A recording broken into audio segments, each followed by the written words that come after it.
Grabing perwisyo na ang nahatag sa kanunayng brownout nga masinati sa mga taga-Island Garden City of Samal, Busa. Gilauman nila nga masolusyon na ang ilang suliran. Ano ang report ni Sheila Vergara Rubio? Sa barabana sa residente sa Barangay Undanao sa Samal Island, dili mo ubos sa napulo ka brownout matag simana ang ilang masinati.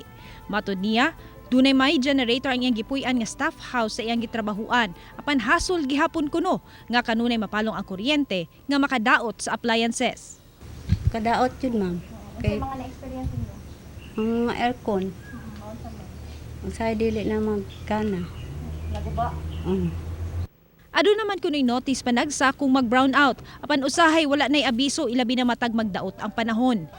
Gisaysay ni Mayor Al David Uy nga dunay higayon nga mibisita siya sa Talikod Island. Asa tibok adlaw nag-brownout. Pagutanahan ng mga naadire. Di ba kada gabi ang atong kuryente sige palong siga? Oh. Wala na ako ning ipang bayran ha para muuyo nako. Oh.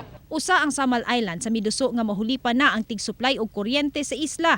Lakip na sa tibok probinsya sangit way alibyo sa ilang suliran. I-improve unta nila ang serbisyo nila. Kay for the longest time maot gyud ang ilahang serbisyo. Mao lang may ginapangayo namo ang serbisyo affordable ang power rates. Kauban si Melchor Awing sa kamera. Ako si Sheila Vergara Rubio para sa One Mindanao.